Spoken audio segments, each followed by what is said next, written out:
Hi, I'm John Maxwell. When the top companies in the world are looking for trainers, speakers, and coaches, there's one name that stands above the rest, and that's Maxwell Leadership. Our certified team members have gotten proven results for companies all over the globe, and our reputation, I'm proud to say, is second to none. Some of our members have risen to the top of their profession, including the one you're going to meet today. I proudly introduce you to my friend Bob Fabian Zinka. Welcome to the Leadership and Success Podcast with your host, Coach BZ, where we help you lead with purpose and succeed with impact. If you're ready to grow into the kind of leader others want to follow, this podcast is for you. If you're determined to elevate your success and leave a lasting legacy, this podcast is for you. As my mentor, Dr. John C. Maxwell reminds us, everything rises and falls on leadership. Our goal is simple: to inspire you, challenge you, and equip you with insights that can transform the trajectory of your leadership journey. Welcome aboard to another episode of the Leadership and Success Podcast with Coach BZ.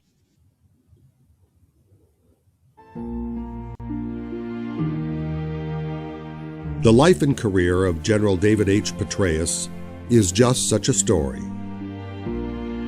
He was born and raised in the historic village of Cornwall, New York, a classic Norman Rockwell small town overlooking the Hudson River, and prophetically, a mere 10 miles upriver from the U.S. Military Academy at West Point. Young David grew up with the guidance and support of a loving, involved mother, balanced by a strong and disciplined father, a Dutch-born former sea captain, an individual who would later become one of the most storied military leaders of our time. And in 1970, at the age of 18, David Petraeus did just that. He quietly marched into the hallowed halls of the U.S. Military Academy as a member of the class of 1974, a march that would ultimately write him into the annals of American military history. The young cadet graduated among the top of his class at West Point. General Petraeus' remarkable career has spanned the gamut of military and national security assignments. Each of those assignments, and the men and women he worked with, made significant contributions, militarily and intellectually, to his personal and professional growth, and to developing the man who would someday help America face the unprecedented challenges and threats of the 21st century. From Ranger School to a multitude of key staff and command positions throughout the United States and Europe. From Operation Uphold Democracy in Haiti to Operation Desert Spring in Kuwait and Operation Joint Forge in Bosnia-Herzegovina. Petraeus was being forged and refined for a major role in Operation Iraqi Freedom and the ongoing war on terror.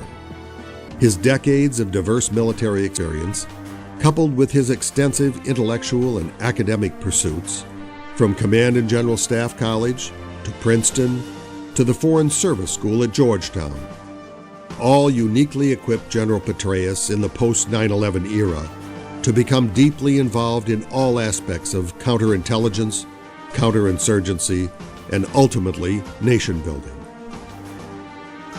In 2003, after 10 months with the NATO Stabilization Force in Bosnia-Herzegovina, General Petraeus resumed his association with and took command of the 101st Airborne Division, leading the division through fierce fighting south of Baghdad, and finally leading them on the longest heliborne assault in history to the city of Mosul and the northern provinces of Iraq. It was there, after long, war-weary months of mixed and inconclusive results in Iraq, that Petraeus and the 101st began to redefine America's counterinsurgency strategy and proactively incorporate nation building as a central military mission. And given the effects of the war and the diverse ethnic mix in the region, the results were remarkable. Building trust with the people, working with and empowering local leaders, emphasizing the judicious and selective use of force, expanding the stakeholders in success, reconstructing the infrastructure and the local economy. As General Petraeus gave over his command in Iraq, Secretary of Defense Gates presented him with the Defense Distinguished Service Medal and stated that the general had, quote, played an historic role and created the translation of a great strategy into a great success in very difficult circumstances. Secretary Gates went on to say, history will regard you, General Petraeus, as one of our nation's greatest battle captains.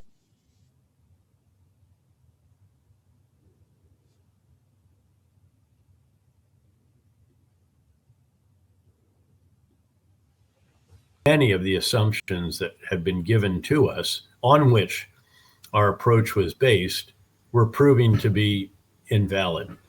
And it started me wondering, how in the world is this thing going to end? What we were told was going to happen. These guys are going to join us. Those other guys won't fight. That will topple the regime, but put other people in place and go home to a victory parade. I could just see already this was not going to transpire. And in a moment of candor, I said, Rick, tell me how this ends. We're both, he's a true historian. I'm a military history buff, as you might imagine. And I hearkened back to General Ridgway, who, when General Eisenhower asked the Joint Chiefs, actually President Eisenhower asked the Joint Chiefs, could we intervene in Dien Bien Phu to save the French? This is in 54. Ridgway said, sure, Mr. President, all it will take is 8 divisions for 8 years. Needlessly priced that out of possibility. And I turned to Rick and said, what do you think? 8 divisions for 8 years? Actually, it took about that if you add in the coalition units, and it took longer. Yes. So in any event, I forgot that you're always on the record with him unless you say you're not. And that became a question that I was asked repeatedly during Senate confirmation hearings, and then even became the title of a book and something that was repeated many, many times. But tell me how this ends. Just represented, or it was my expression of doubt about how truly it was going to end, as the optimistic scenario that had been provided to us was appearing to be.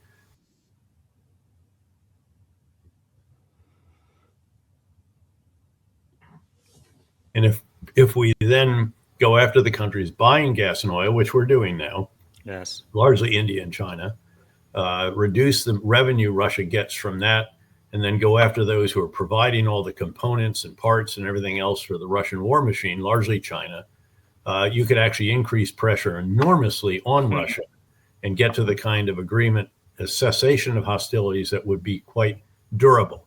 We'll see what the current negotiations can achieve. I'd like to see them strengthened to be negotiating from a greater position of strength by doing what it is that I've advocated here. Yes. I guess I'm very, very hopeful. This war has gone on for too long, but really impressed by the Ukrainian. And also, sir, thank you so much for all of your daily status update from the Institute for the Study of War. Yeah, they deserve the credit. All I do is take excerpts from it, cut and paste, and put it out. I am a member of the board. We have the Petraeus Center there and so forth. And I'm a huge supporter of and believer in the analysis, which is absolutely as forthright and objective as we can make it. Keep in mind, I don't even register to vote, much less vote or advocate candidates. Because I was going to respond to it this morning, but then I had to get ready for this meeting. But you talked about diplomacy matters, right? Russia's November 24-25 strikes that civilian arm remain central to Moscow's playbook, which is really sad.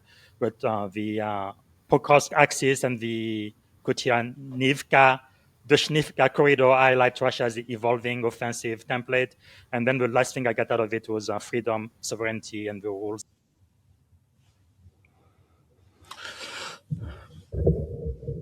All right, everyone. Thank you for watching another episode of the Leadership and Success podcast. We are pretty much at the end of 2025, so Happy New Year to everyone. And we have a couple more episodes, and then we're going to be starting season 5. So that is coming on January 1st. And we already have a great lineup for just the first interviews for 2026. All right. I'm being reminded, let's start with our moment of gratitude for those who follow the show. That's what we do here every single days that we meet, we believe it's very important to be grateful, especially for service member. As you know, about 21 service member commit suicide every day. And here we believe it's not possible to be suicidal and grateful at the very same time. So if you would maybe close your eyes, take a deep breath, put yourself in your happy place. And one of my happy places is always by the beach. I can feel the sunlight and the light breeze and the waves of the ocean. And I feel very, very grateful. So what are you grateful for right now? I think I am grateful that I'm going to see another year. Christmas was yesterday. I'm very grateful for that, especially spending Christmas with my wife and my two kids. Nothing in the world is more important to me than my family. I don't know how many holidays and special events I've missed throughout my Navy career, but I'm really, really glad that I spent time with my family and looking forward to 2026. What a blessing it is to be alive today. So let us know in the chat what you are grateful for. So I had really an extraordinary interview with the General, David Petraeus, and today will be the 10-minute AI recap. So I play a couple of clips from the interview, and then I'm going to play 2 5-minute AI recap, all done by artificial intelligence. And the idea is for the people who don't have the time to go through the full episode, which was season 4, episode 118. They can listen to this recap. And I do want to remind everybody to please follow the general on LinkedIn, David Petraeus. And let me share my screen for just a second. And I also want you guys to read the article I wrote, kind of a summary of the conversation we had, get the big idea right. That was, I think, the main message from the general. It really was a masterclass in leadership with General Petraeus. Go ahead and read the article. I think you're going to get something out of it. So this is going to be the podcast version of the recap of that article. I also want you to please consider purchasing the book, #1 New York Times bestselling book, Conflict, The Evolution of Warfare from 1945 to Gaza. And I understand that the general is working on this sequel. So I definitely want to make sure when he does, we invite him back here. Okay, so I'm going to start with the first 5-minute AI recap. If you have any question for me, please type it in the comment. And also let us know where you are tuning from, what city, what state, and if outside of the US, which country. And also I want to know whatever you are grateful for today. Please type it in the comment. And as you listen to the recap, please type 3 to 5 takeaways from this episode. Okay, here we go. So, what does it really take to lead when the stakes couldn't be any higher? Today, we're going to unpack a true masterclass in leadership from one of the most influential military commanders of our time, General David Petraeus. And right out of the gate, he hits us with a pretty stark warning.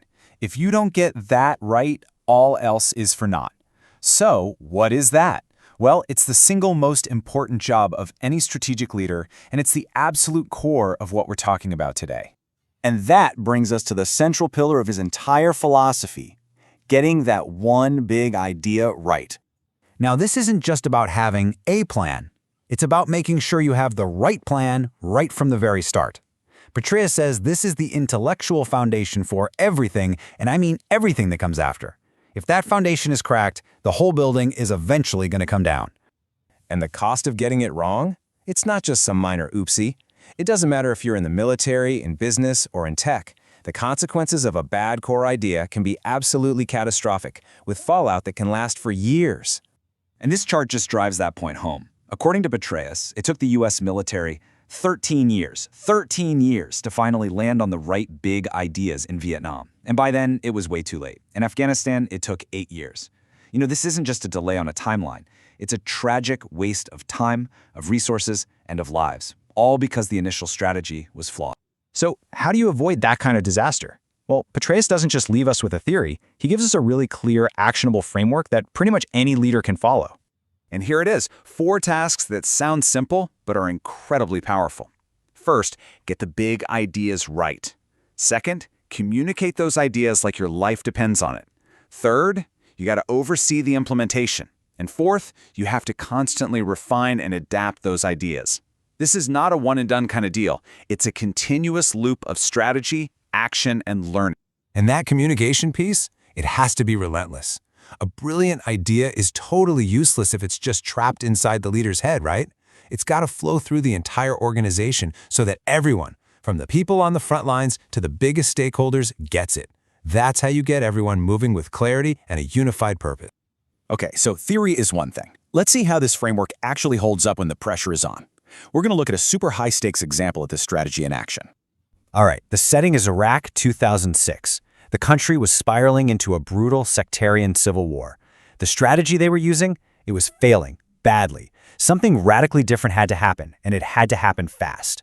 So, the big idea was completely flipped on its head, a total 180. The old strategy was clear and leave. Basically, forces would clear insurgents out of an area and then leave. This just created a power vacuum that the enemy would fill right back up. The new idea was clear, hold, build. This meant clearing an area, but then, and this is the key part, staying to provide security and help rebuild. It was a massive pivot from pure combat to counterinsurgency. And the result of getting that new big idea right? Well, in just 18 months, this brand new strategy drove violence down by nearly 90%. 90%. Just think about that. A historic, life-saving turnaround, and it was directly tied to changing that one core strategy. As Petraeus himself said, change management can't get any bigger than that. I mean, he was rewriting the operational playbook for over 150,000 troops in the middle of a war. It's just incredible. So, we've seen the strategy, we've seen the framework. But what about the leader themselves? What kind of personal attributes does it take to actually execute something like this under that kind of immense pressure? It really starts with this mindset. Petraeus believes that life, and especially leadership, is a competitive endeavor. And he says you shouldn't shy away from that. You should embrace it. Use it to push yourself to be the absolute best. And that mindset breaks down into 4 key attributes. First, a commitment to relentless excellence. Because, as he says, nobody's impressed by someone who's proud to be average. Second, elite resilience. He famously figured out that he needed exactly 6 hours of sleep to stay sharp, and he built his whole schedule around that. It was non-negotiable. Third, a real dedication to lifelong learning. He sees knowledge as a leader's most valuable weapon. And finally, active mentorship, because he knows no leader ever succeeds alone. So if we boil everything we've talked about down, it really comes to these 2 foundational pillars. A personal drive for relentless excellence combined with an intense focus on strategic clarity. Getting those big ideas right. That, right there, is the heart of the Petraeus model. Which of course leaves us with one final question. A question that turns all of this right back to you. It doesn't matter if you're leading a company, a small team, or just your own career. The first and most important task is always the same. So, let me ask you, what are your big ideas? With the great support of Secretary of Defense at that time, Bob Gates, who was a great, in addition to a great strategic leader, he was a wonderful bureaucratic infighter. There he is, in fact. And also Admiral Mullen, who became the chairman about 7 months into the surge. That's a great photo of us together there. But the country the administration recognized that we were losing in Iraq, and they were really quite committed to reversing that, to turning that war around. That was a legacy item for the president at the time, and that provided us the impetus with great leadership on Capitol Hill. Senator McCain is the chairman of the Senate Armed Services Committee for part of the time, Senator Levin for another part. And so all of them together enabled us to do what we did. But the big idea during that time, I told Secretary Gates, look,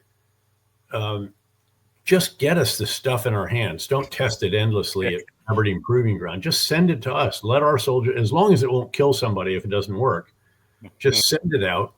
We'll try it out. Our soldiers will. And if they like it, we'll get more of them. If they don't, we'll park it in the back of a combat outpost and let it rust. But that's the attitude you have to have. Now, to be fair, these were not aircraft carriers or major platforms, although some were very, very significant. But so, again, we really don't see the future of war as clearly as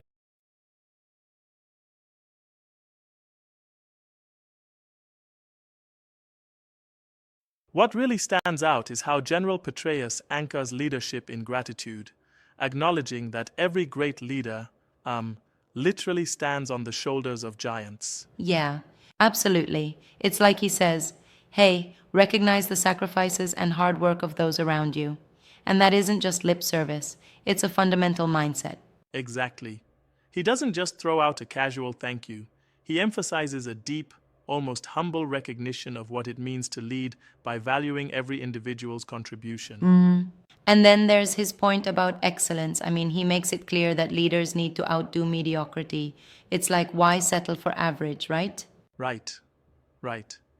He tells us that life is a competitive endeavor.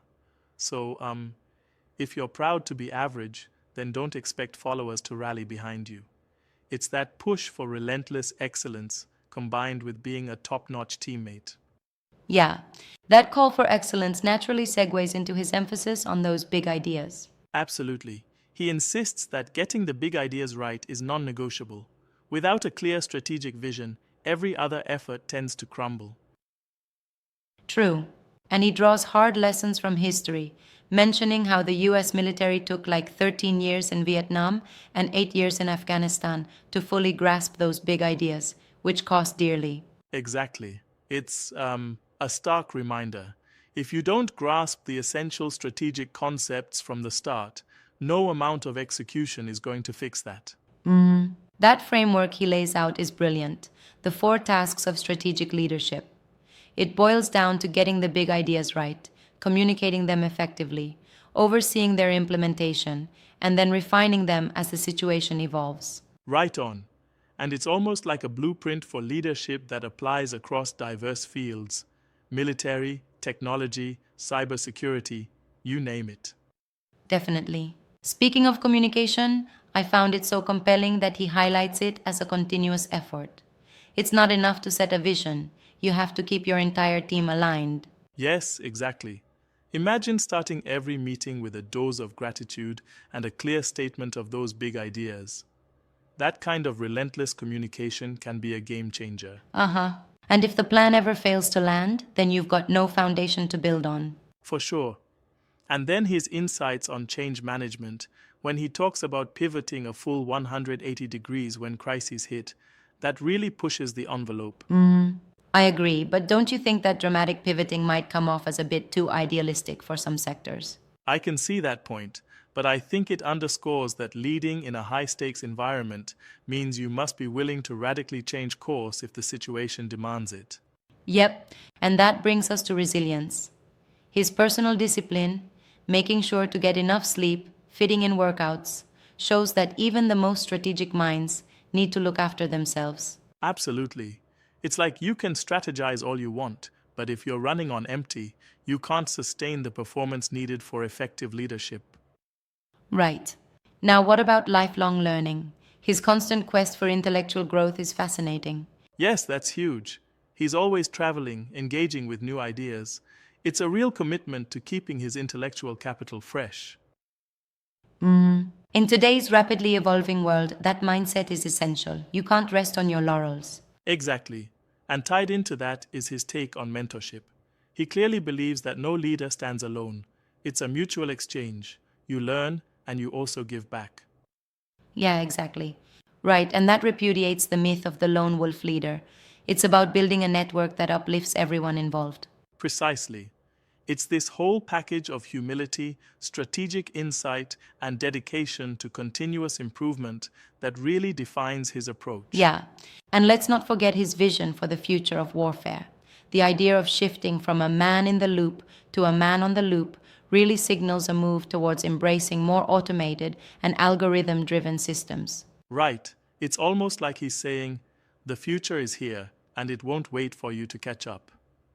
It's a bold forecast that pushes us to consider innovation as not optional, but essential. Now I have to ask, do you think this futuristic view might sometimes overshadow the immediate human elements of leadership? That's a fair challenge.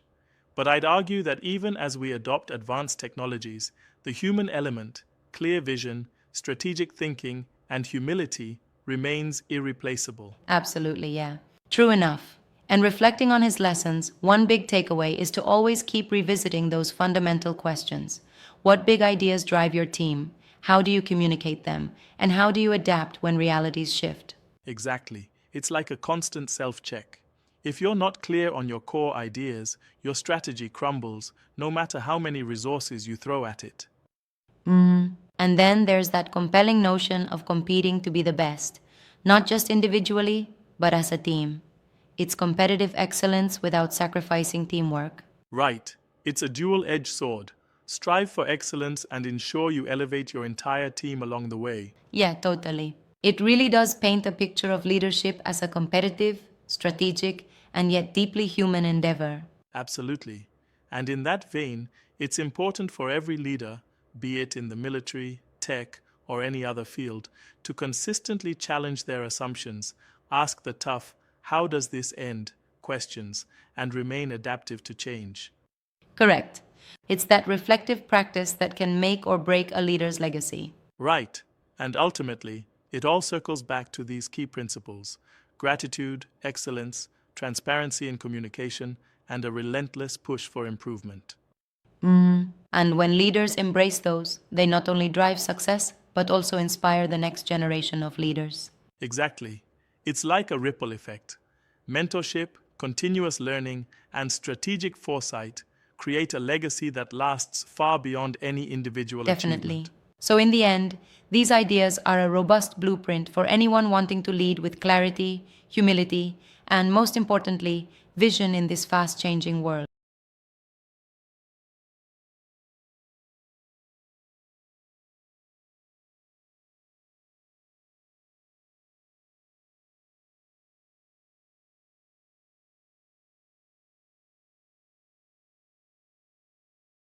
That was not going to be enough. Instead, what we should have done from the beginning is what we ultimately just started to do by late 1968, which was to craft and execute a comprehensive civil military counterinsurgency campaign with all of our forces, our Vietnamese counterparts, other coalition members, CIA, development experts from the embassy, and others, all working together to protect the people where they actually lived, which is mostly along the coastline, and then ensure that when the enemy tried to infiltrate there, either with insurgents or with mainline forces, that we defeated them.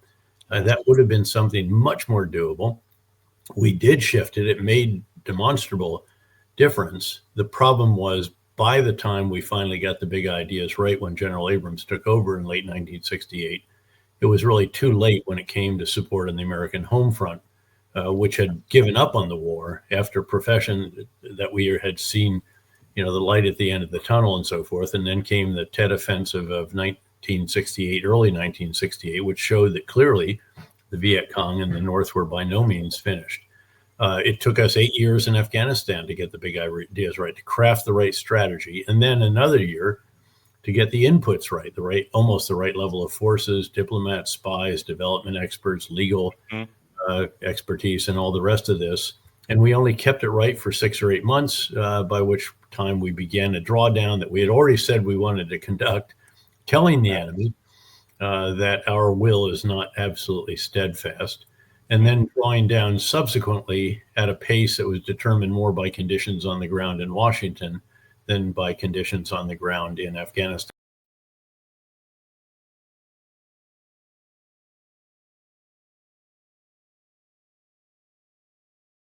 Hey, I just now realized I think I may not have had any sound earlier. So tomorrow we are going to have an AI recap of a previous interview we've had here. Same thing on Sunday. And then on Monday, I will have the pleasure of speaking with Captain Tess Tracy. She's a transformational leader, human system integration expert, and we're going to be talking about the psychology of command. And then on Tuesday, I will have the pleasure of speaking with Coach Zen Benefield. He is a planetary visionary, servant leader, catalyst, and a conscious integrator. We're going to be talking about one world conscious leadership. And then we are going to have a huge marathon on January the 2nd, that Friday, starting with our season 5 premiere, season 5, episode 1, with General Gary M. Brutto, U.S. Army retired, 4-star general. He is named the People's General four-star warrior, and future focus. We're going to be talking about leading the army of tomorrow. Then I will have a conversation with police officer Dr. Beth J. Sanborn about school safety, advocacy, and we're going to be talking about the missing piece. And then I will also have a conversation with Terry Maxwell. She's a business architect, growth catalyst, and conscious capitalist. We're going to be talking about conscious capitalism in action. And then I will have a great pleasure of speaking with Dr. Shona Doug Springer. She's the co-author of Relentless Courage. If you remember, we had a conversation with Michael Seguro during our mental health day, and she's the co-author of the same book. She's going to be here for season 5, episode 4. And finally, I will be speaking with a cybersecurity expert, Daya Ramesh. She's a founder, operator, and mentor. We're going to be talking about cybersecurity being existential. All right, this is it for now, and have a wonderful day. Bye for now. Thank you for tuning in to the Leadership and Success Podcast with your host, Coach BZ. If today's episode added value to your leadership journey, be sure to subscribe, share, and join us again for more wisdom nuggets on how to lead better and achieve greater success. Remember, leadership is the most critical skill of our time. The world will always need leaders to inspire others, drive innovation, and execute meaningful strategy. So why not count yourself among the bold leaders shaping the 21st century? Until next time, stay inspired, stay committed, and keep leading with excellence.